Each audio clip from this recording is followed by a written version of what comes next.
Good afternoon, all participants. On behalf of Indian Railway Institute of Financial Management, IRIFM, Secunderabad, I extend warm welcome to each one of you for today's session. There's one important announcement, please. From today onwards, we are having two sessions, one in the morning and one in the evening for special Appendix 3A for special Appendix 3A aspirants. Today morning, we had the session on rectification of errors. So tomorrow is holiday here, and then we'll be having session on 2nd. The morning session starts at 11 o'clock. It's up to 12:45, and the session will be on contract management. Okay, I request all of you to please avail this opportunity.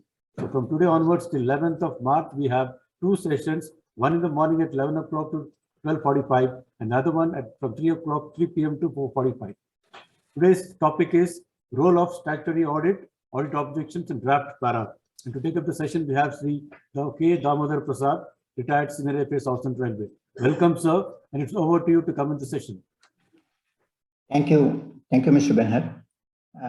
I welcome all the participants for this 3A special examination, and this particular topic is very, very important from examination point of view. At least I jot down around 10 questions which may likely to come on this particular topic, and all the 10 questions will be answering in today's session. So please bear with me so that you will get the entire gamut of the subject. That is one. And today one suggestion was given is that likely questions also let us discuss.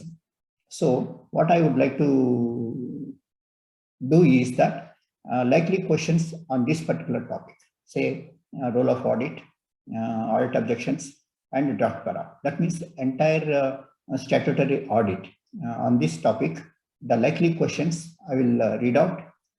You can just jot down what are the questions, and for all of these questions, you will be getting an answer. Number one, audit is a fifth wheel. Comment. Audit is a fifth wheel. Comment. That means audit is unnecessary. So comment. Can we dispense with or not? So discuss. So this is one particular question. Normally it is given. And another one is to substantiate that. One more question, role of C&AG, role of controller and Auditor General of India. How is it different from the accounts department? Role of C&AG, how is it different from the role of accounts in railways? So sometimes we'll be getting a doubt, not we, actually accounts people will not be having a doubt, but the executive people. So accounts also will come for inspection, and audit also will come, and accounts does some internal check, and audit also does some check, and they will also write objections. So this kind of questions we have to answer. So these are the importance of the audit department. So our role of audit department. So these are the two questions which we'll get. And now come to the audit objections part. So there, one question will be, what are the threefold purposes of audit department? What are the threefold purposes of audit department? Then another most likely is that what are all the audit objections and how they are cleared? What are the audit objections and how they are cleared? What do you know about audit note, or distinguish between audit note and audit inspection report? Distinguish between audit note and audit inspection report. And what is the methodology adopted by audit in auditing our railway accounts? Sir, excuse me. Yes, please. Sir, slide is not moving. Did you start the slide, sir? Yeah. First, I'm telling them about the Sorry. likely Okay, questions. fine. So what do you know about audit? That is audit notes are distinguished between audit note and audit inspection reports. So that is likely. Then one more thing is, what is the methodology adopted by audit department in auditing railway accounts? How they approach. So this is all about audit objections. Now, next few questions are on draft paras. Now, what are the questions likely to come? Number one, what do you know about draft para? Whose approval is taken for giving a reply at Zonal Railway to audit department? What do you know about draft para? Whose approval is taken in Zonal Railway before replying to audit? So that is one question. And what is the time limit prescribed for replying the draft para on Zonal Railway? And what is the procedure which we will be following for giving a reply to draft para? There is a particular procedure. So unless that procedure we follow, it cannot be said that we have replied to draft para. So that is one. Then what is the time limit for replying to provisional para on Zonal Railway? And what is the procedure followed on Zonal Railway for replying to provisional para? There is slight difference between replying for a draft para and replying to a provisional para. That we will be discussing in our topic.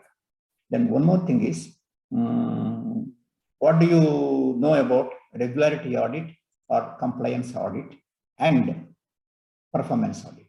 What do you know about regularity audit or compliance audit and performance audit? These are the types of audit or categorization of the audit paras in the audit report. So regularity audit, performance audit. So sometimes they may ask you distinguish between. Then what are the entry conferences and exit conferences? Entry conferences and exit conferences conducted by Principal Director of Audit or Director General of Audit. And what purpose do they serve? Why they conduct? Under what circumstances they conduct entry conference and exit conference?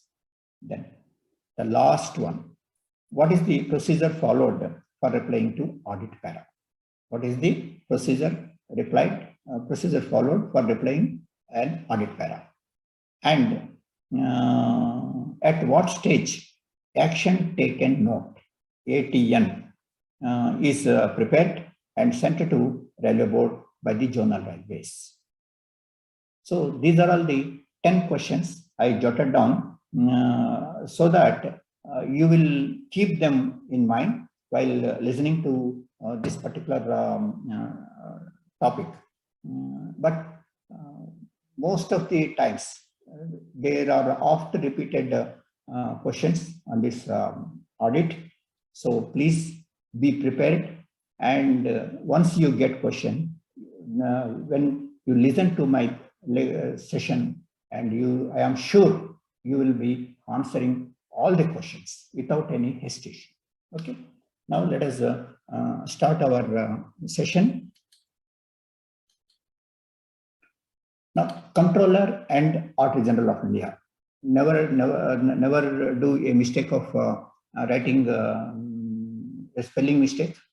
You clearly write Comptroller and Auditor General of India.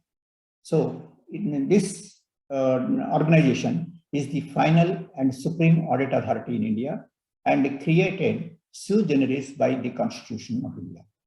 This is the word that is used in our code book, sui generis.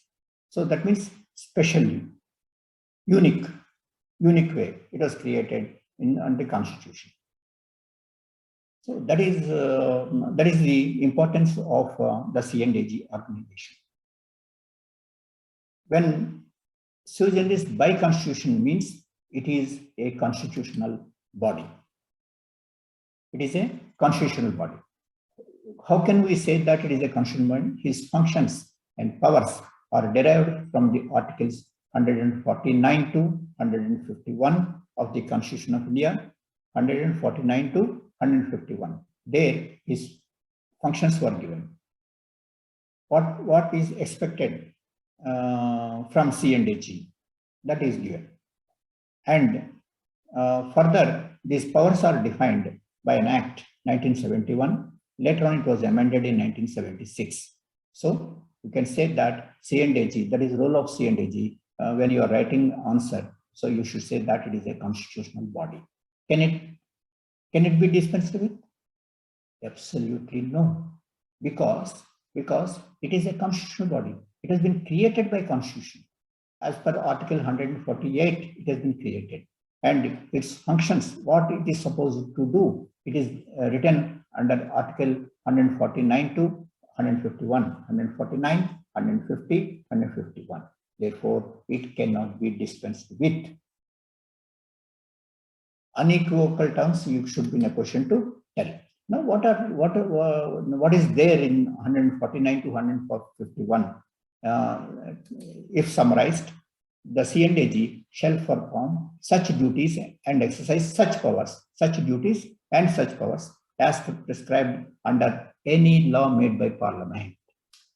So, whatever law made by Parliament, in that the duties will be defined and powers are also defined. So, as per the duties and as per the powers given, they have to discharge its function. So, always its function is a constitutional function. Please remember that.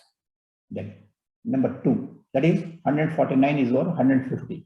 The accounts of the government should be kept in such form as prescribed by C&AG with the approval of President. So, any change in form or classification, if you want to make, that is why we will be consulting C&AG.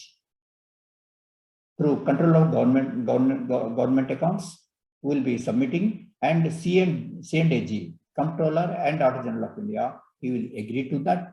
Then only the change in form or change in our classification can be effected.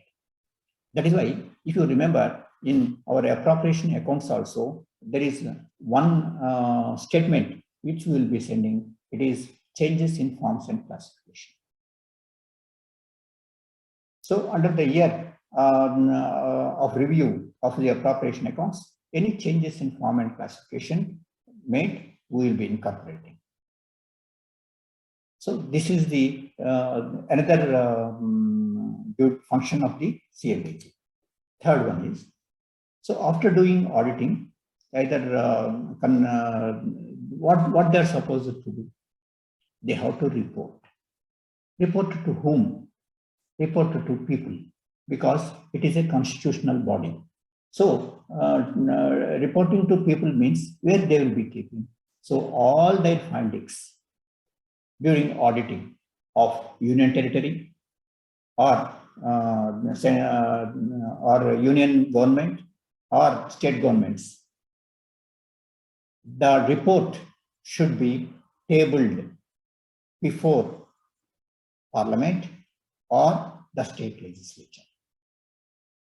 So that means when we are submitting, when the audit report is tabled before Parliament or tabled in the Assembly, that means we are placing their objections or their observations in the public domain. Mind you, till such time the report is tabled before Parliament or state legislature, it should be treated as confidential. That is why you may have seen all the audit reports only when they are tabled before Parliament, whatever items which are fascinated by the newspapers, they will be publishing them. Till such time, we cannot and we should not speak publicly or air our views on the ongoing auditing process. That is Then the C&AG duties is to audit the expenditure from Consolidated Fund of India and to ascertain whether monies shown in the accounts having been disbursed were legally available and applicable for the service or purpose which they have been applied or charged, and whether the expenditure conforms to the authority which governs it. So this is the first one. So its duty is to audit all expenditure from Consolidated Fund of India. Listen this very carefully.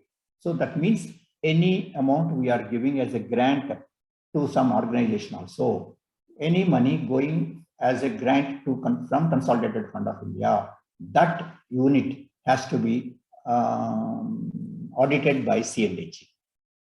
Number one, that is one. Second one, whether the monies shown in the accounts have been legally available. What is meant by legally available? That means as per law, those funds were made available or not. Or some excess amount we have spent, then that also they have to point out. It is the duty. So legally available means as per law.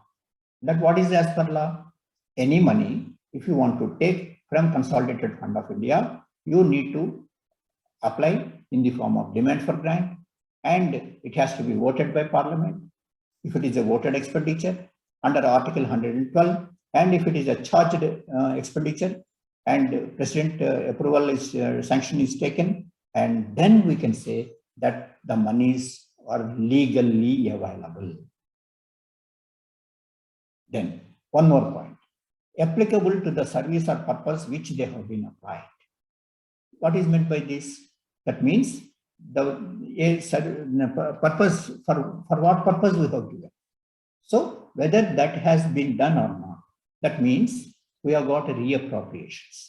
So these reappropriations, whether we are doing it correctly or not. That means as per the orders we are giving, or are we violating and then giving these reappropriations, doing these reappropriations. That is most important. So that is one. And charged, whether the expenditure conforms to the authority which governs it. That means the authority who is spending the money, whether he has got that power, where it will be available. In our railways, there will be schedule of powers, SOP is there, delegation of powers is there. So as per the delegation of power, whether we are discharging it, those functions or not, that they will be checking. So all these, they will become purposes later. But now what do you understand? The duty is to audit all expenditure from Consolidated Fund of India. What for? Whether it is legally available and applicable purpose for which they have been applied or charged, and whether the expenditure conforms to the authority which governs it. So sanctioned by competent authority or not. Number two, to audit all transactions relating to the contingency fund and public account. That means under all three parts, any amount you are receiving or any amount you are spending, then all transactions, here it is meant all transactions. So all transactions relating to the contingency fund or public account, they also to be audited by C&AG organization. And to audit all trading, manufacturing, profit and loss accounts and balance sheets and other subsidiary accounts kept, and a report should be submitted. So wherever manufacturing organizations are there, so those, they say production units. So audit all trading, manufacturing, P&L accounts, balance sheets to be done, and other subsidiary accounts are kept, and after verification, they have to submit a report. Whatever doubts they have, which we could not reply, or we have replied, but they are not satisfied, they have to submit a report. So these are all the duties of C&AG enshrined in Article 149 to 151. Now I said there is a purpose, threefold purpose is there in audit. Suppose a proposal comes to us, we will be verifying from finance angle. Suppose a representation comes to vigilance department, they will check from vigilance angle. when the audit department is doing audit, what is that they have that audit angle in that mind? With what purpose they do the audit?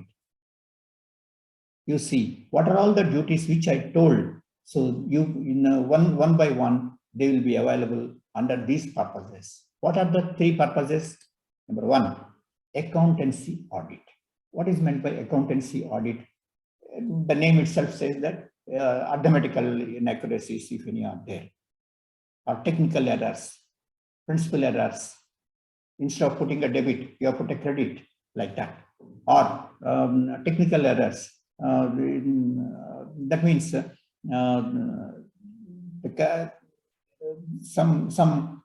somewhere issued some vouchers we have to give. So those vouchers we have not given. So such items they will check under accountancy audit. Now come to the second one. Second one is appropriation audit. So what is meant by appropriation? Appropriation means legally available. So what is that? So to check classification of expenditure, whether we are doing correctly or not. Receipts also, whether we are accounting them, and to check that expenditure is not exceeded funds. That means funds are made available.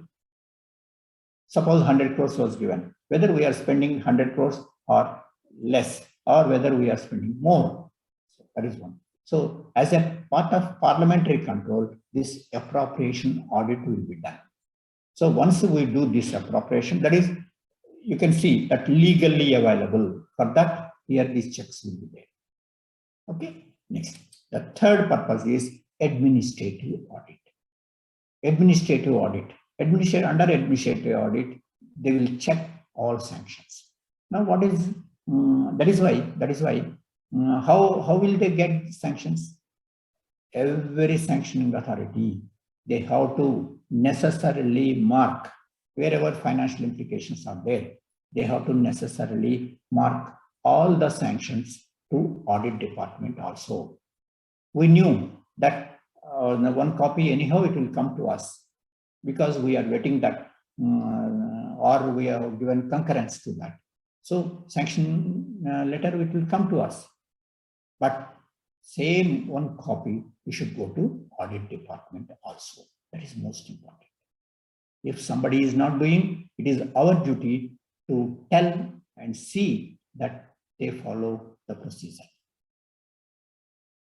After all, accounts department, it is a licensing department between executive and audit department. Any communication from audit, it will pass through accounts department. Any reply from executive, it will pass through, or we will examine and then we will send it to audit for its scrutiny. So therefore, our role is very, very peculiar role as far as the audit department is concerned.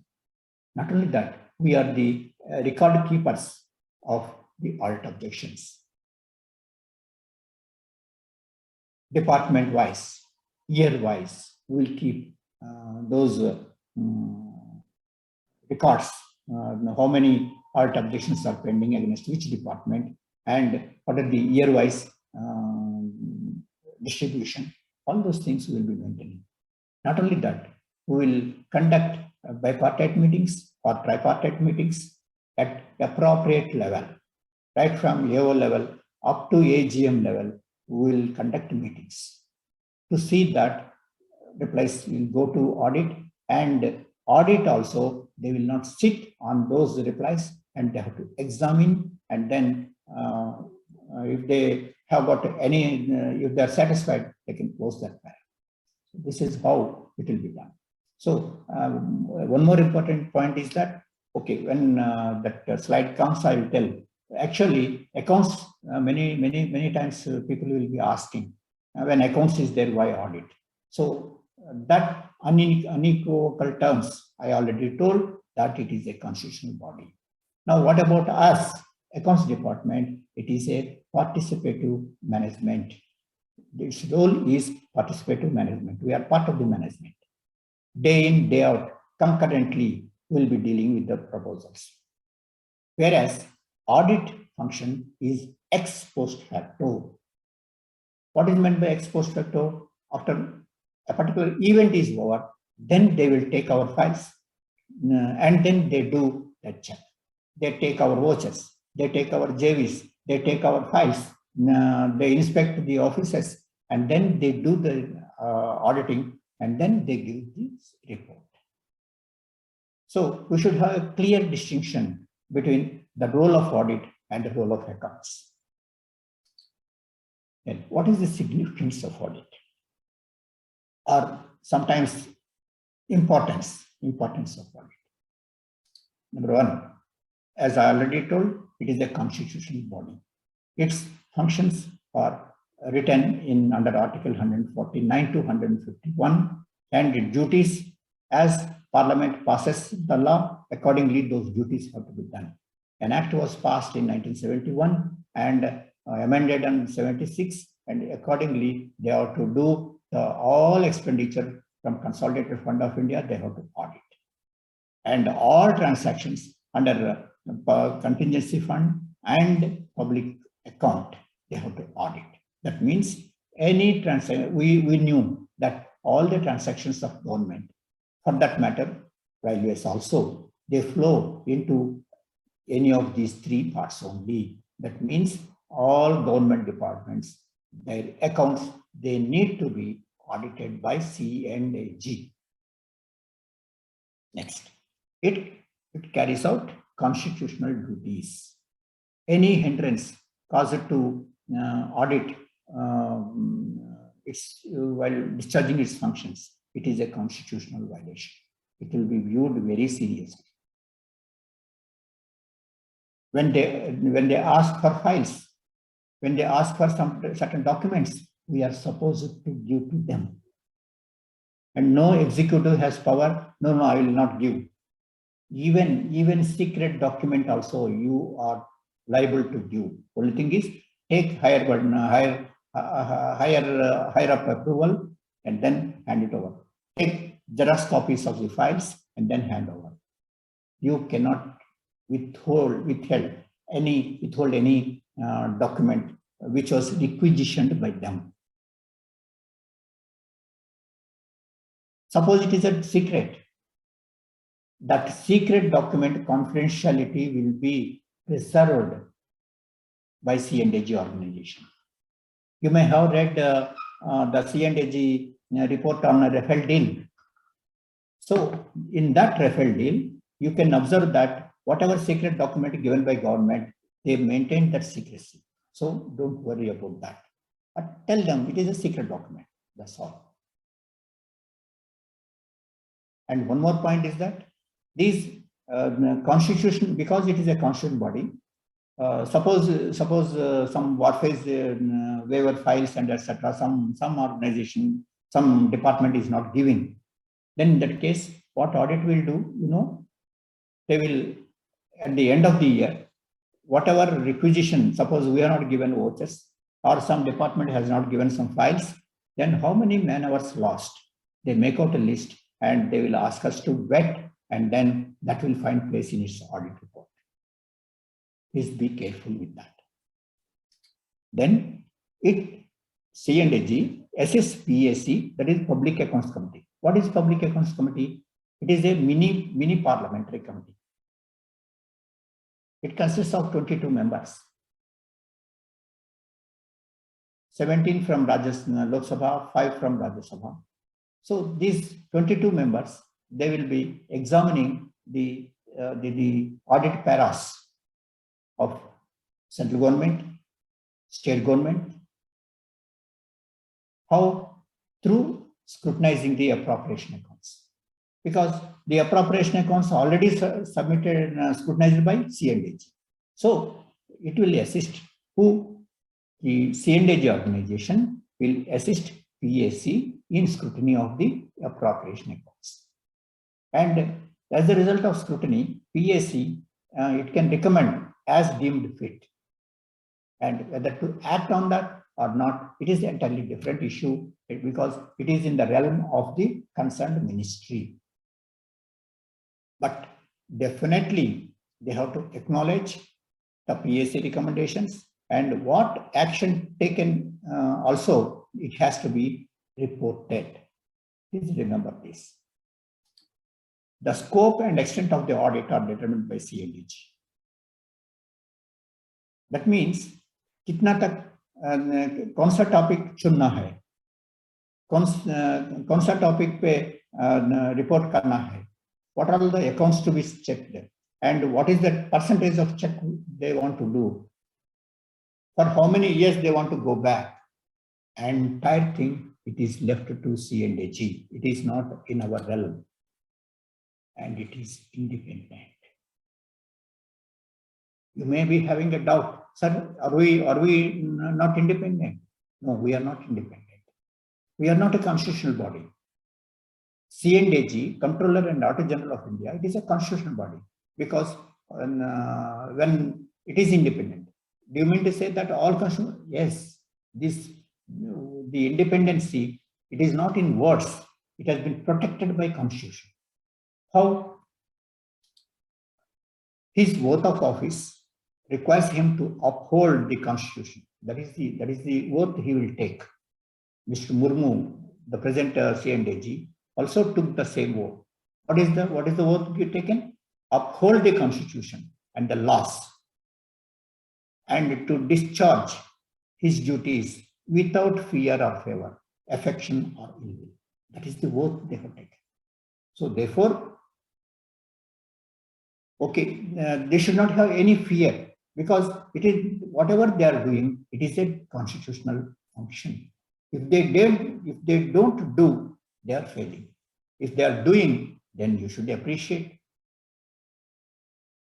because they are discharging their constitutional function. So we should allow them to do. So without fear or favor, because okay, for government, no, should I pat the government? No, I cannot criticize. No, that is not there. Government need not be patted by audit. It has to be criticized, because its function is such. They have to scrutinize our accounts, and any mistakes are there, they have to submit in the form of a report.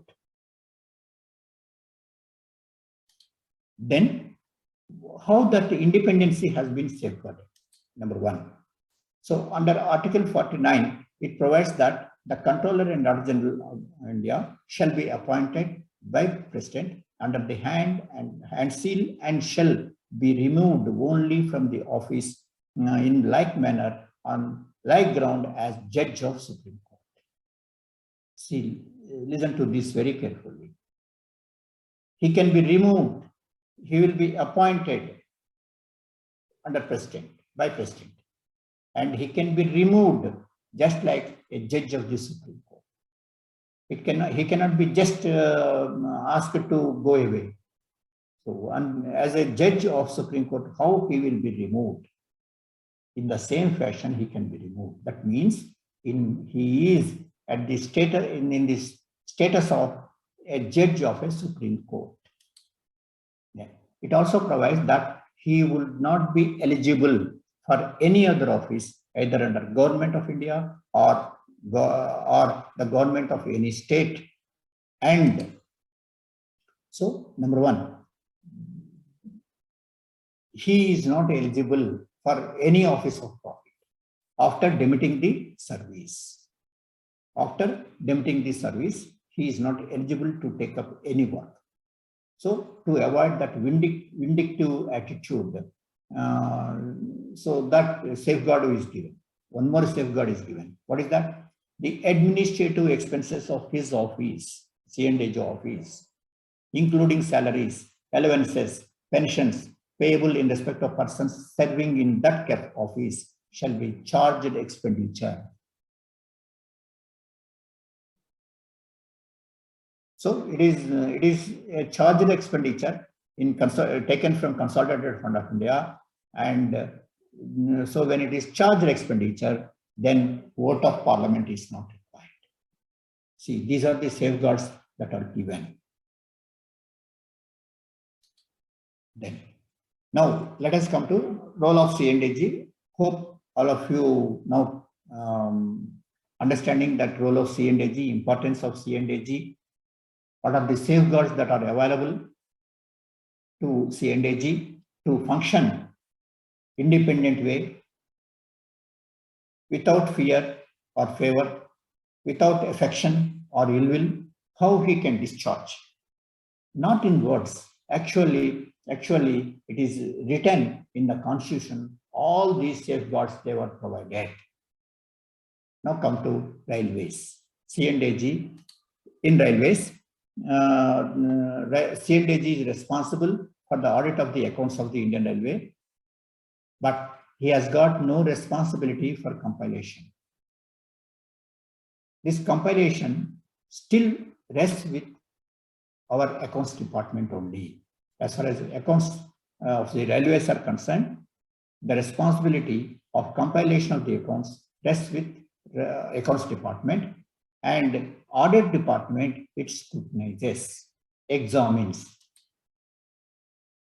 And the form in which accounts of the Indian Railway should be kept and changes in accounting classification, they are subject to C&AG approval, just like any government department.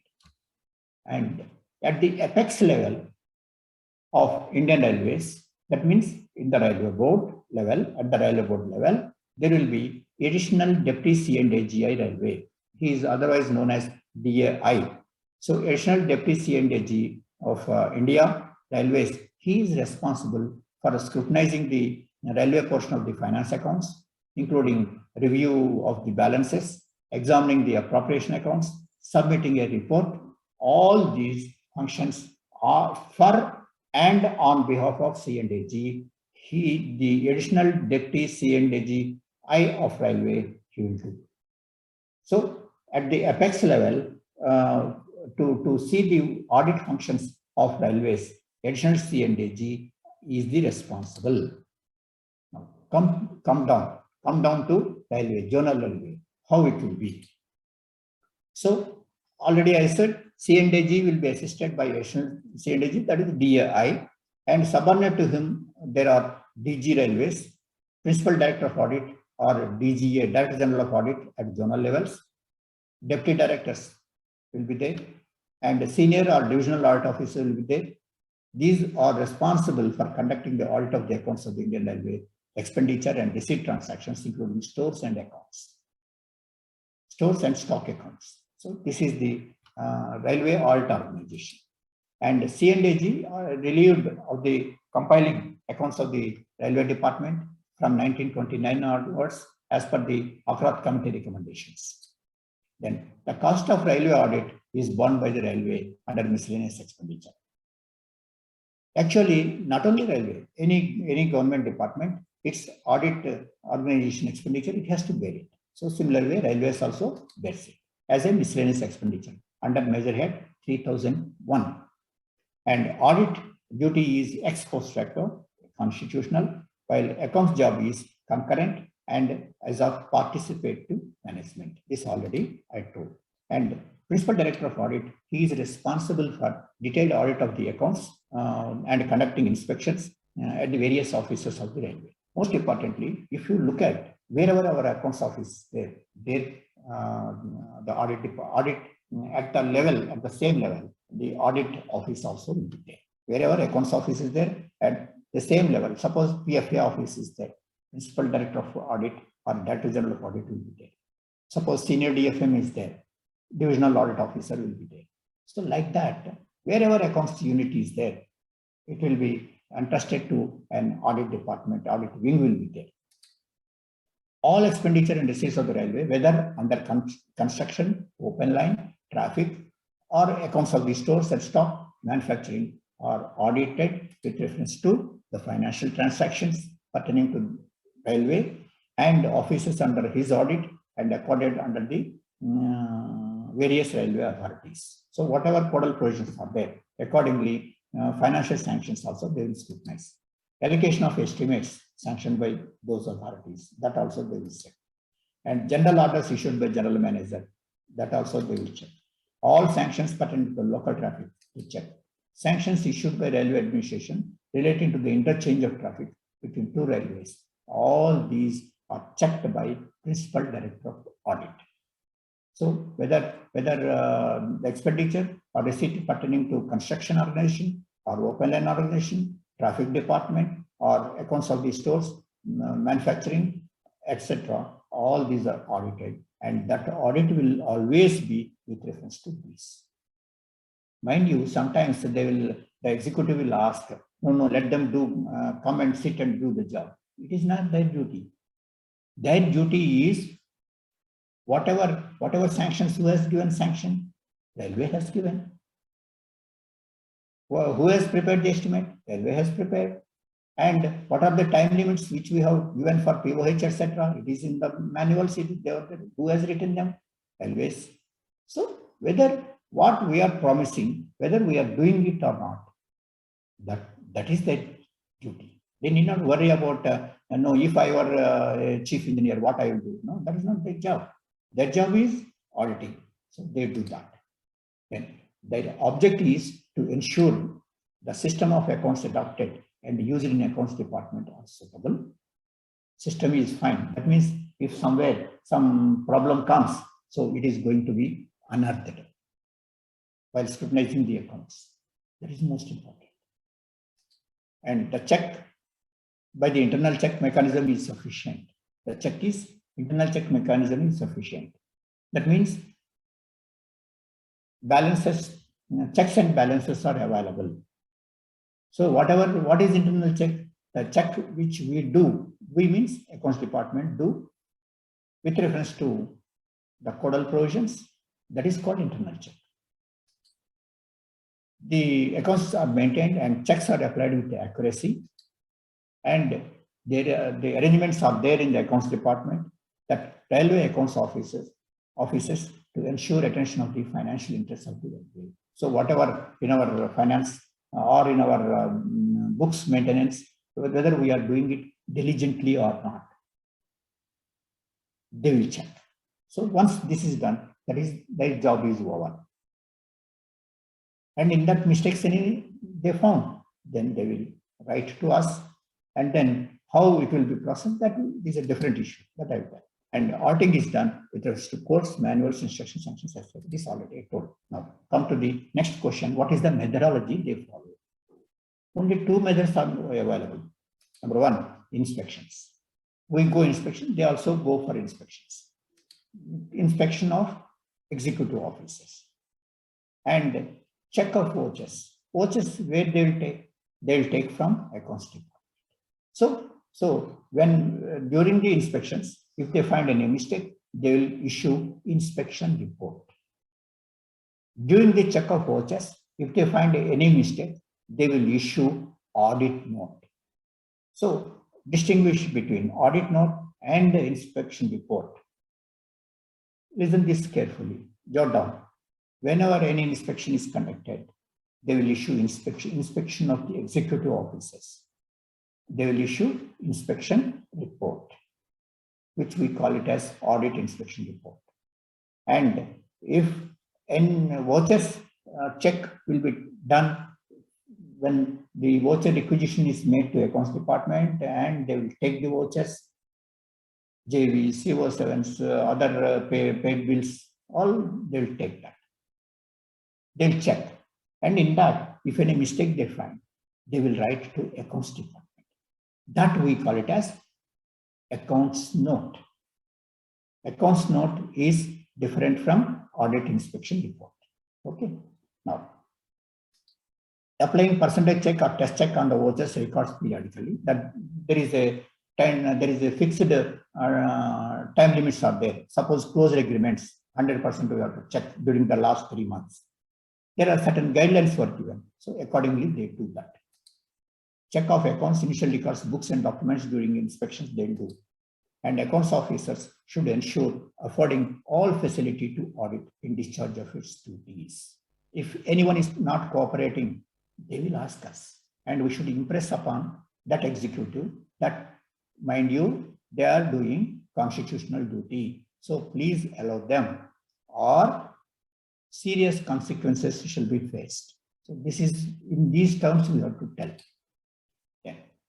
Once they do the voucher check and inspections also they carry out, then how they will communicate to the railways.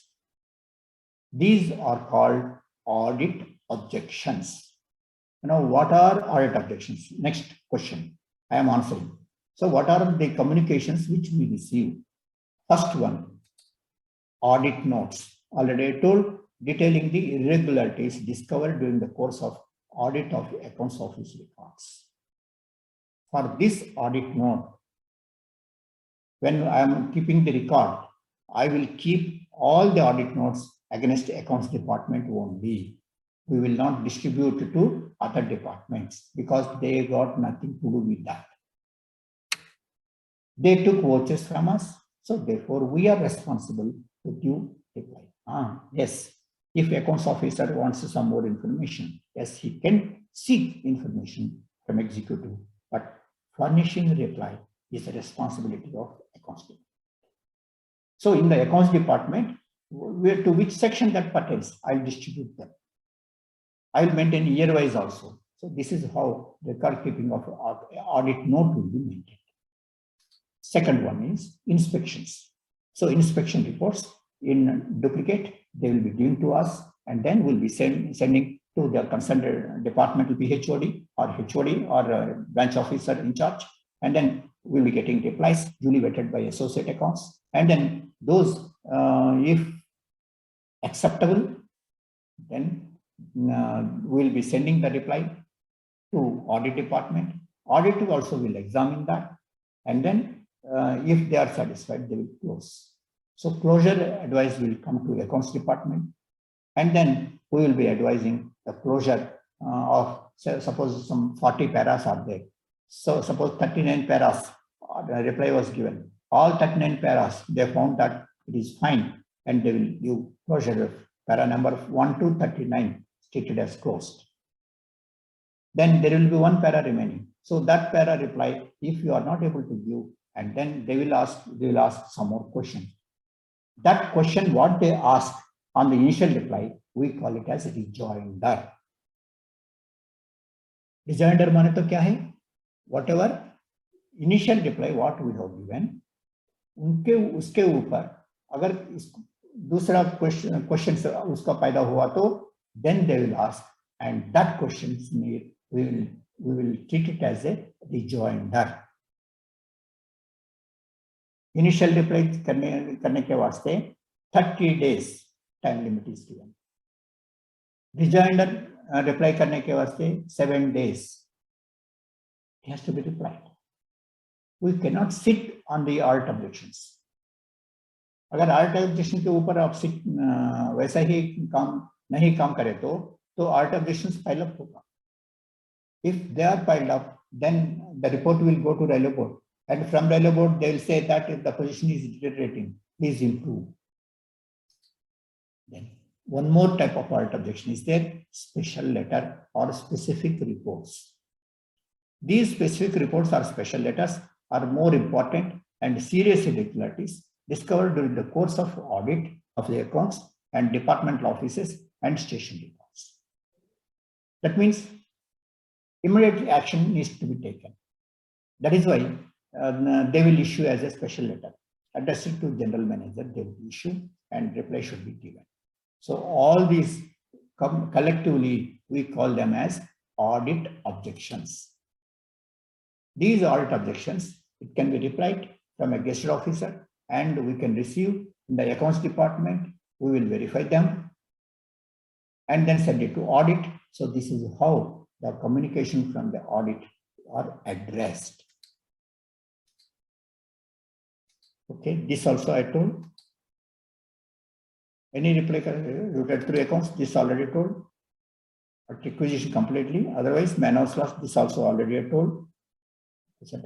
Recoveries and discharge as a result of internal check.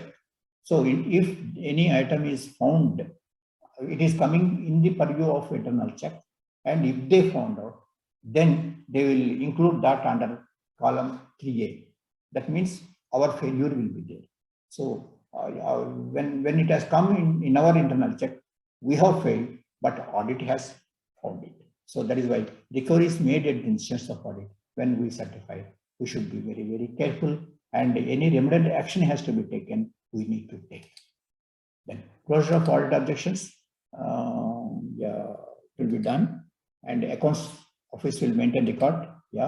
If objection, bipartite and tripartite meetings also expeditiously, if you want to clear, tripartite meetings also will be holding at appropriate level for clearance of the audit objections, and connected records, if any audit objections, connected records, if any are there, which should not be destroyed from our records room. They should be kept separately, and when audit objection is cleared, then only we should destroy them. Till such time we have to keep. Just like vigilance cases are there, we will be keeping them. So similar way, wherever audit objection is there, we have to keep them. We should not destroy, even though they come under the period of objection. Then when audit payment audit has objected for a particular payment, but from executive point of view, it needs to be continued. Then in that case, what action we have to take? What action we have to take means we have to write a letter to the contractor that stating that yes, there is audit objection, and in case it goes against, then we will be recovering the amounts from you. So with that notice, you can continue payment, but at the end, if it is audit objection is upheld, then recover the amount. If it is closed, then you can continue normally. So this is the audit objection and provisional payment. So now let us up to this, that is audit notes, special letters, and inspection reports. All these are audit objections. How they are cleared, that also we have seen. And now we are going to the original constitutional function, that is the reporting to Parliament, submitting a report to Parliament. That we call it as C&AG report of railways. C&AG report of railways. Already I told you that who is responsible for preparing this in railway for and on behalf of C&AG. Additional Deputy C&AG Railway or DAI is responsible for preparing the audit report. Audit report, when that means the audit report will be placed before the Parliament. Any audit para, it is finding in the audit report of C&AG, then that will be read by the members of Parliament. And when it is tabled before Parliament, we are saying that it is in public domain. That means papers also will publish, newspapers publish, TVs will seamlessly, they will air that objection. So it is under public domain. So what is the significance of audit report? It provides useful hints for the future guidance. ऐसे ही situation पे अब अगर दूसरा situation अभी पैदा हुआ तो क्या करना? So we can lesson from that. Audit reports are submitted to Parliament, and the recommendation of PEAC are considered by the Ministry concerned. Now, the railway administrations normally, when any hint you are getting that a particular objection is likely to be placed before Parliament, then what they do? So railway administrations should take up with the promptitude the scrutiny of the facts brought out therein and send their reply to PDA or DGA, Director General of Audit, within the time limit prescribed for the purpose. Since audit objections forms the basis for the material of the report of the Controller and Auditor General of India Railways, railway administration should deal with them sufficiently at high level. So that means not only audit objections, I don't say that all audit objections will be like that, but out of that, any specific letter or a special letter, it is a potential case for draft back. So at appropriate level, it should be dealt. Suppose at a special letter stage, we took a line of reply. But at a draft para stage, we cannot deviate from that. So audit will point out that also. In special letter, you said so and so, now you are deviating from that. So that scope will not give normally. So bring out their viewpoint in convincing manner so that audit may have full presentation of the railway case before they proceed preparing the draft paragraph for incorporation the audit report. That means for any audit para, for incorporating in the draft audit report, the first stage is draft para. What is the first stage? It is draft para. So when you receive draft para, suppose it is related, it is already dealt as a special letter, you can ask the special letter to be closed, but not draft para, because draft para is intention is different. What is the intention? Intention of the audit is to table before the parliament. Tabling before the parliament, they have given draft para. So therefore, it should be treated at sufficiently higher level. How will we do it? This audit reports of the C&AG government will be submitted to the government concerned. Government maneto, you can say the Ministry of Railway. So the government shall cause every report received laid before the House of the Parliament or state legislature. Thereafter, the report is deemed to have been kept in public domain. Already I told. Till such time, correspondence shall be kept confidential. This also already covered. The audit done by C&AG is broadly classified into finance audit, that is financial position of the organization. They discuss in the regularity or compliance audit. Compliance maneto, compliance with reference to what? With reference to codes, manuals, instructions, any deviations are there. All such items, they will give para number, audit para 1, 2, 3, 4 like that. And year of the preparation also 2020, 21, 21, 22 like that they give. And then that will be listed in the regularity or compliance audit in that category. Our financial position, they will give in the chapter financial audit. Then one more is performance audit. Performance audit means on the policy. Policy maneto, say cleanliness of railways, environmental issues on railways. So in or cleanliness of coaches, catering, function of the catering department. Such items they will take. They will prepare questionnaire. They will elicit information. They compile. They take surveys and they sum up and then prepare the report. That report we call them as performance audit.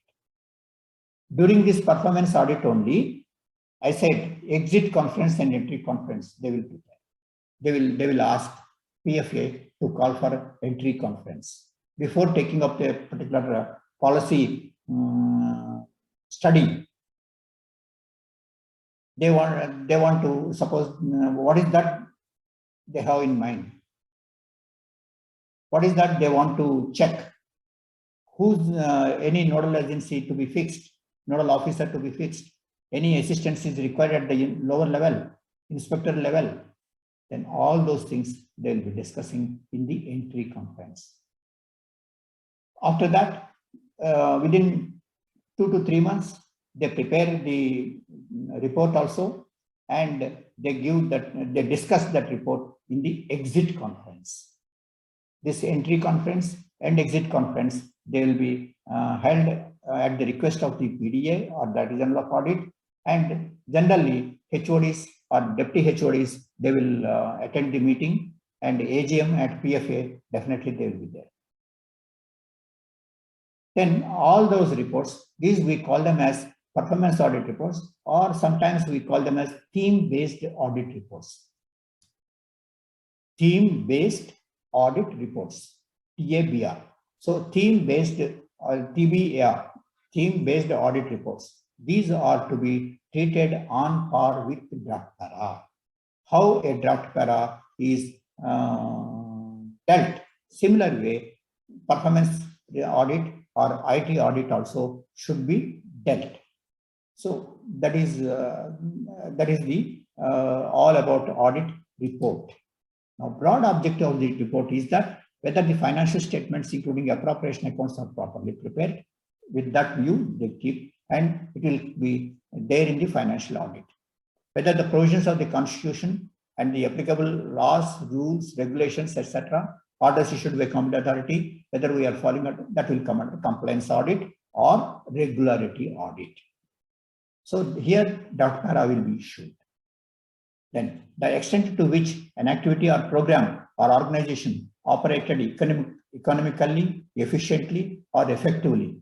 So this study will be done. This we call it as performance audit report or theme-based audit review or theme-based audit report. So these are all the categorization which we will be finding in the audit report of the railways or union government. So entry conference, already I told that the outputs and outcomes audit may critically review measurable objectives and performance indicators of their reasonableness and soundness. And before commencing detailed work of the performance audit, audit will hold an entry conference covering the scope and coverage of the audit objective, criteria, proposed techniques, evidence collection, overall time frame, tentative time schedule, and cooperation coordination. These are all they will discuss. And then after the performance audit report is ready, audit will hold exit conference. It will also be chaired by AGM or PFA. Then a written record of the proceedings of this entry and exit conference will be written, and PDA and PFA they will sign. Then the reports are treated on par with draft para, already I told.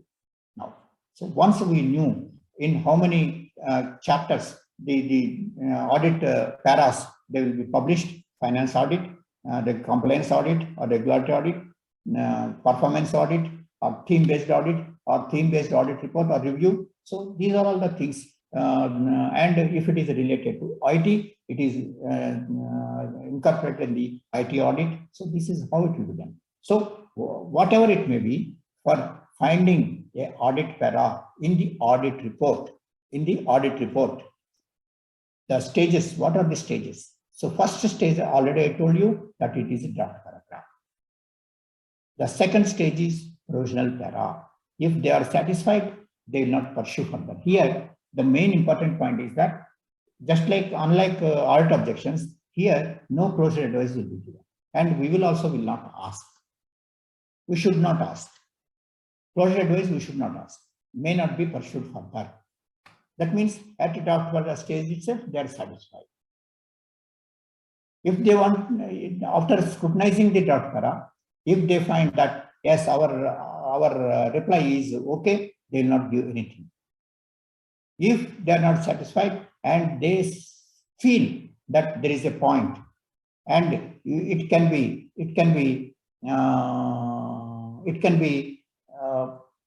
printed in the audit report of the railway, then they will make it a provisional. Then, if the reply is convincing, then that paras will be stopped. Not convinced, then the same will be escalated to next stage. That is, draft para will become provisional para. Provisional para will become audit para. This is the third stage. When it has become audit para, that means these are already printed in the book, which is tabled before Parliament. So therefore, now what we will be doing is, we will be downloading that audit report, which is tabled before Parliament, because it is in the public domain. Now we will download it, and then we will be giving replies to the audit para also. So draft para is the first stage of presenting audit viewpoint, and railway also should avail that opportunity presenting its viewpoint. So once it is done, then the remaining thing is provisional para and audit para. If they are satisfied at provisional para stage or at draft para stage, they will stop. Otherwise, it will be printed as an audit para in the audit report. So this is third stage. Now, draft para. The PDA sends the draft para to the general manager, and simultaneously he will give copy to PFA necessarily and head of the department. And if it is related to two other department, 2 or more departments, then in that case, that is PFA will decide to which department is having more paras. So that PHOD will be given as a coordinating PHOD. Okay. Then head of the department concerned, and the reply has to be given. The general manager should send the reply for the draft para within 6 weeks. So what is the time limit given? Time limit given is 6 weeks. Please remember that. Now, how it should be replied? The railway administration, that is PFA, on behalf of GM, should furnish the reply to PDA, simultaneously giving copy to railway board. The reply should have the personal approval of general manager. Here GM means it is not AGM, only GM personally he has to approve. Then when it is personal approval of GM is required, the reply from PHOD also should, from the department also should have the approval of PHOD. Why this is required? Because if any para, this draft para has become provisional para, and provisional para has become audit para, then that audit para, if it is selected by PAC, it will be examined by oral evidence. The PAC members, they call for oral evidence of general manager and higher authorities. That is why it should require personal approval of general manager and PHOD. Then accounts should verify the facts and line of reply, and it is an authoritative statement of fact that we should ensure. Then tomorrow, at a later stage, we should say, no, there is a mistake. Initial stages itself, we should point out. Then reply should be total, comprehensive, leaving no point left uncovered. This is how we will verify. Now, most importantly, I said that 6 weeks time, there is a particular way of replying to draft. Unless we follow that, audit will not satisfy. So what is that follow? Number 1, sentence wise in juxtaposition, our reply should be there. What is the draft para audit contention? And right side, we should have our reply.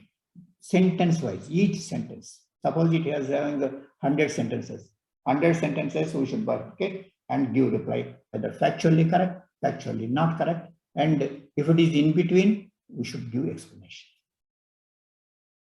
Then that sentence-wise remarks should be accompanied with, number 1, brief history of the case. Number 2, chronology of the summary, how the case has been developed. Third one is any remedial action that is required. All these are annexures. Fourth one, any disciplinary aspects are there. These are all the items which we have to furnish along with this sentence-wise remarks, duly approved by general manager personally. Then the reply will be sending to PDA, and simultaneously we will be telling to railway board also, we will be sending that reply to railway board also. Because this draft para may become provisional para. Now, once we give that, then if PDA is satisfied, no further communication will come to us. Even closure advice also will not come. So be happy. Otherwise, if the PDA or Director General of Audit, if they want that, yes, still there is a case, we have to bring it to the notice of the Parliament. Then they will send their remarks. Now PDA has got no authority, so he will send it to DAI in railway board. So they will examine, and if they feel that yes, what PDA has said is right, then it can go as an audit para in the audit report. They will issue provisional para in the railway board. So this provisional para, again, it will be sent back to the railway to which it is pertaining. Then 2 weeks time is given. So what is the time limit given? 2 weeks. But here, most importantly, unlike draft para, no annexures will be there, but sentence-wise remarks to the provisional para we have to give. And this also, in the approach general manager only, we have to send but the reply should go to railway board. Now we will not send it to PD. Please remember this. Now the reply furnished by respective directorates of PP, they will be considered at railway board level, and if they feel that it's okay, then they will not pursue. But most unlikely, then provisional para. If they feel that the reply, whether we give reply or don't give reply also, if they feel that provisional para contents are suitable for taking up, for tabling before the Parliament, then they will print in the audit report as audit para. So once audit report is there in the public domain, now we will be downloading and then sending it to the PHOD concerned, from whom we have received the reply, and draft action taken note, DATN. So draft action taken note, in the prescribed, there is a template will be there. So what is the audit contention and what is the audit para number? Do the ministry agree? If yes, what are the, if no, what are the views of the ministry? So para-wise remarks will be given. So unlike provisional para and draft para, now here only para-wise remarks will be giving and then sending it to the railway board. Again, that action taken note will be scrutinized by respective directorates at the railway board, and then it will be sent to audit. So now ATN they prepare, and then they send draft ATN will become ATN, and then send it to audit. If it is accepted, that accepted copy of the ATN or comments, if any of the audit are there, they will send it to us and it will be communicated back to railway. So once back to railway, now we will be again sending that action taken note as approved, we will be sending to concerned PHOD from whom we have received. Now what is the summary? Audit objections are inspection reports. There is no part 2 now. Audit notes, then special letters. These are audit objections. Then higher audit, draft para initial stage, provisional para second stage, draft para 6 weeks time, provisional para 2 weeks time, and audit para, it is published in the audit report and tabled before Parliament. So we will download, and from our side, railway side, we will be preparing the action taken note and sending to audit. So this is all about the role of audit objections, and draft para, how it should be dealt. Like a novel, you can read, you can listen to my session, and then you prepare yourself for the examination, which is likely to be in near future. Thank you. Now here I will stop. I am open for taking up questions from the participants.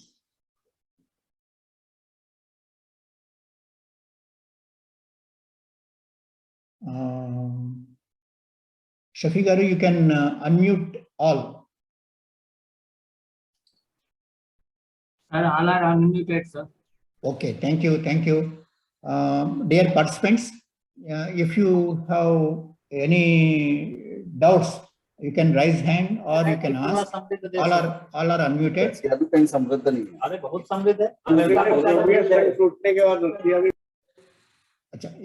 एक minute. In the chat box, could you please explain sentence wise again? So sentence wise माने तो actual Ajay will come. There is one Anbarsi. I am answering that chat question. Sentence wise means audit objection will be there, and that audit objection, whatever, some 2 paras, 3 paras, or some 10 paras will be there. So all that will be bifurcating into sentences. It will be printed on the left side. Then in the juxtaposition on the right side, our railway reply will be furnished. So this we call it as sentence-wise remarks. Normally for audit objection, how we will be giving reply? They'll give one, suppose special letter is there or some audit reply is there. So one para will give remarks, and if they are satisfied, they will close it. But here it is not like that. Sentence-wise comments we have to give, and certain annexures are there. Those annexures we have to give. Yeah. Now, what is action? What is action taken? What is action taken report and action taken statement? No, actually, let us not go too far minutely, but action taken note, already I told you, once audit para, this is printed in the audit report of the railways, then that audit para, that means we can say that it is tabled before Parliament. So once it is tabled, then it will be available in the C&AG website. We have to download that and then send it to the concerned PHOD for giving action taken note, ATN, action taken note. So that action taken note, as I said, it is a fixed pro forma. Only thing is, what is the para number, audit para number, what is the year, and what is the audit contention, that is heading, and do the ministry agree? Normally we say no. If no, what is the reply? So that reply, para-wise, that action taken note, para-wise remarks we will be giving, not sentence-wise. For each para, suppose 10 paras are there. For 10 paras, we will give reply, and then that with the approval of PFA, it will be sent to Railway Board. And in the concerned directorate, in the Railway Board, they will check, and then they send that if they modify, they want to modify, they will modify. Otherwise, that action taken note or further action to be taken by Railway Board, they will also take, and they will incorporate in our draft action taken note. And then that action taken note, final action taken note, it will go to audit. If they are satisfied, they will say thanks. That's all they will do. And then it will come back. And that Xerox copy, it will come to Zonal Railway, and we will again distribute to other PHODs from whom we have received the report. Then who prepare ATN? Yeah, ATN is prepared by PHODs only. PHOD, and because already we have dealt at the level of general manager in the draft para stage, PHOD approval we have taken. So all those things it will be there. Then one more point is who prepare? Okay, I told. So verification accounts only will do. It is a template. Fixed pro forma will be there. Sir, president and vice president also get salary from charged expenditure. Yeah. ATN कब तक तैयार किया? अच्छा. Normally once any audit para is tabled before Parliament, the PDA concerned will be in touch with PDA or Director General of Audit Office. They will advise us. So we will be downloading that. Normally within a month's time, we will be getting the para-wise remark in the form of action taken note from PHOD. So once it is received, then we will be verifying that, and then para-wise remarks also will be compiling and then sending it to Railway Board. So that normally in the code book it said immediately. So now generally we will be taking 30 days. Within 30 days, we will be sending a reply for action taken note. That audit para. For audit para, action taken note will be prepared within 30 days from the day it is tabled before Parliament. Yeah, Mr. Ajay. Now I think chat box almost all I have covered, and yeah. Yeah, Mr. Ajay. Sir नमस्ते. नमस्कार. Sir पिछली कक्षा में अपने class में department centric audit के बारे में बताया था. Department centric audit. वो या राइट. तो उसके बारे में एक्सप्लेन थोड़ा कर दें sir. Oh, sure. Actually, very good question, Ajay, you asked. I missed that. Yes, Actually, nowadays this part 2 audit note or part 2 inspection report also they are not giving because these are small procedure lapses which are left to our accounts only to rectify them. So this department-centric audit, actually what it will do is that suppose a unit audit office, it goes to say IOW office. Yes. So IOW office, one unit, they will be doing that. And simultaneously, one more party will also check the branch office also. Engineering branch office also they will check. Similarly, one unit at headquarters level also, they will check PCE office. That means if in a month, if they take up one particular department at unit level, at divisional level, and at headquarters level, all the offices, they will be checked. This we call it as the audit people, they are calling it as a department-centric audit. So what is the advantage of this? Because if any lacuna found out at any point of time, so that will not be left there only. They are checking at branch officer level, they are checking at headquarters level if something is pending there, and a comprehensive objection they can raise. That is the method of doing the inspections. Yeah.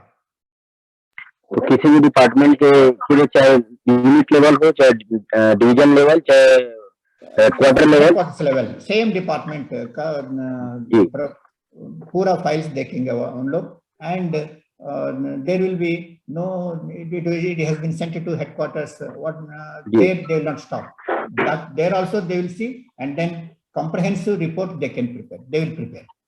That is called department-centric. Yeah. Okay, thank you, sir. Thank you. Welcome. One more. Someone has raised an hand. Yeah, that they will do. Uploading PPT, they will do.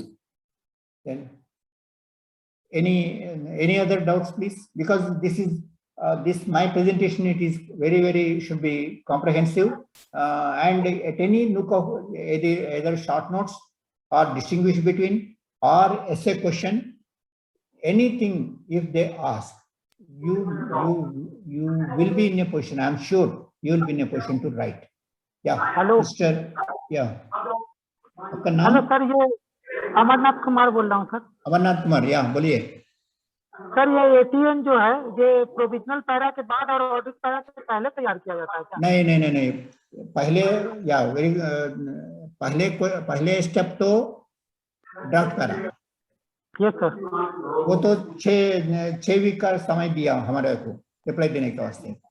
ये अगर उन्हें satisfy नहीं हुआ तो PDA will write to DAI people, if they feel that yes, there is a point and it should be printed in the audit report as audit para, they will send as an audit provisional para to Rilo board, and we will get from Rilo board that provisional para we will get. ये भी sentence wise remarks we will be sending with the personal approval general manager. It will be sent to Rilo board, and if they are satisfied, no action will be taken. If they are not satisfied and if still they want, they propose it as a audit para, they print in the audit report. So audit para बनने के बाद, एक थोड़ा ध्यान से सुनिएगा, ये audit para बनने का audit report में बनने के बाद वो डाउनलोड करके हमें PHODs को देते हैं. Then action taken note has to be prepared by the concerned PHOD. That means, for your question, the answer is the action taken note will be prepared after audit para is printed in audit report and tabled before Parliament. उसका बाद ही parliament में प्रस्तुत होने से पहले audit report पहले नहीं बाद में पार्लियामेंट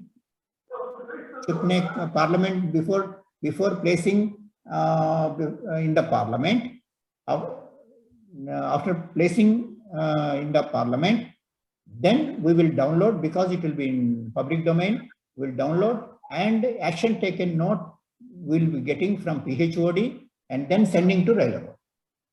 ये सर सबसे लास्ट प्रोसीजर होगा ये एटीएन. हाँ, एटीएन ये वही मैंने यहाँ पर है, देखिए, on receipt of the audit report, draft action taken note in the prescribed pro forma along with the prescribed parawise remarks sent to Rilo board. ये कौन बनता है? Draft action taken note PHOD बनता है. He will prepare and then send it to us. We will scrutinize and then we will sending to Rilo board. बाद में क्या होता है? Rilo board में वो कंसर्न डायरेक्टेड जो भी डायरेक्टेड है वो डायरेक्टरेट हमारा ड्राफ्ट एक्शन टेक नोट देखेगा। अगर रेलवे बोर्ड में कुछ काम करना है, they will do that action. कुछ चिट्ठी भेजना है जोनल रेलवे को, वो भी भेजते। बाद में हमारा ड्राफ्ट एक्शन टेकन नोट को बदल के उन्हें एक्शन टेकन नोट ऑडिट को भेजते हैं, DI को भेजते हैं। They will see that and if it is acceptable simply seen thanks बोल के वापस भेजते हैं। Then that will be sent back to zonal railway, and zonal railway also, in zonal railway also we will be sending to the concerned PHOD from whom we received the reply for provisional para or draft para. Yeah. Okay, thank you. Yeah, welcome. और क्या है? अच्छा, MCQ अभी जरूरत नहीं है ना आपको, स्पेशल एग्जाम है ना, स्पेशल एग्जाम है तो इसलिए MCQ का जरूरत नहीं है। I prepared separately for 2A people. आपको ये ऑब्जेक्टिव टाइप आने के बाद again we will discuss those objective type questions also. MCQ also we will discuss. But now we are concentrating only on this special examination. Any other when to prepare action taken report? Okay, this action taken report actually it is not concerned with us because why I am telling that it is not concerned with us, हमारा काम इतना ही एक action taken note बनना है और action taken note audit को भेजना है, वो रेलवे बोर्ड का काम होगा। बाद में एक्शन टेकन नोट का सीन थैंक्स बोल के वापस आ जाता है, बस उतने ही। Now you asked me about action taken report. ये एक्शन टेकन रिपोर्ट कब होता है कि थोड़ा ध्यान से सुनिएगा। ये एक्शन टेकन नोट से पूरा जाने के बाद PAC, we got one committee, Public Accounts Committee, a parliamentary committee is there. So this parliamentary committee, they will select certain items. थोड़ा ध्यान से सुनिएगा। ये एक्शन टेकन नोट जाने के बाद ऑडिट से ये PAC, Public Accounts Committee, it will select a few audit paras pertaining to union government, pertaining to different state governments, they will select. वो सेलेक्ट करने के बाद क्या करते हैं, they will go through and they will make certain recommendations. Those recommendations of the Public Accounts Committee, they are not mandatory, माने whatever they recommend it need not be implemented in toto. however एक government की तरफ से, that means Ministry of Railways, say for example you take our ministry, so Ministry of Railways, they scrutinize the recommendations, whatever they have made observations they will scrutinize, and then if any modifications are required, any instructions have to be issued, they will issue, or otherwise no further action is required, they will take that, no further action required, and all this they will prepare in the form of action taken report. Dear participants, don't get confused. This action taken report, it is based on the observations of the PAC. Whatever they raise, it will be scrutinized by ministry and then they will give reply. That reply, we call it as a action taken report. But for our examination point of view, it will be there only up to ATN stage, action taken note. Action taken note, when will be given? On the audit para. When it is printed in the audit report, tabled before Parliament, then only we will be preparing action taken note. So don't get confused with action taken note and action taken report. अगर किसी ने पूछा distinguish between action taken note and action taken report, you can simply say that action taken note is given on the audit para, and action taken report is given on the recommendations of the Public Accounts Committee by the concerned ministry. That you can say.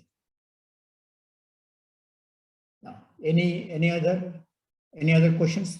I think chat box is over all. So I'll conclude. Yeah. Tell me, Mr. Bihari. नमस्ते sir. नमस्कार। Sir audit report और draft पारा और audit report दोनों का 6 week में ही report देना चाहिए। ऑडिट पारा और ड्राफ्ट पारा दोनों का उत्तर। एक मिनट। ड्राफ्ट पैरा का उत्तर देने का समय 6 वीक्स। जी सर। ऑडिट प्रोविजनल पैरा का रिप्लाई देने का समय 2 वीक्स। जी सर। और ऑडिट पैरा का रिप्लाई देने का कहीं भी प्रिस्क्राइब्ड टाइम लिमिट नहीं दिया, मगर ये छपने के बाद, ये पार्लियामेंट को सबमिट करने के बाद within 30 days normally we will be sending action taken note. Okay sir. Action taken note is the reply to audit para, right? Okay. तो audit para का reply देने का कुछ समय नहीं है, but as a customary will be sending within 30 days after placing before parliament. Okay sir. So Mr. Bihari, once again I am telling, draft para 6 week, yes, provisional para 2 week, audit para action taken note will be preparing and sending within 30 days. Yes sir, ठीक है। Right. और दूसरा कौन उठाया? हाथ उठाया। ANK, I think I already answered you. Any other question is there? No. So, dear participants, let us conclude today's session. I hope that you derive maximum benefit out of this session, because you are going to get definitely one question, either essay question or short notes, or distinguish between. Definitely you are going to get on this. So please read well about this topic, and almost questions also I told you, and all the question answers we have answered. So with these words, I again wish you all the best and do well in the special examination. Thank you.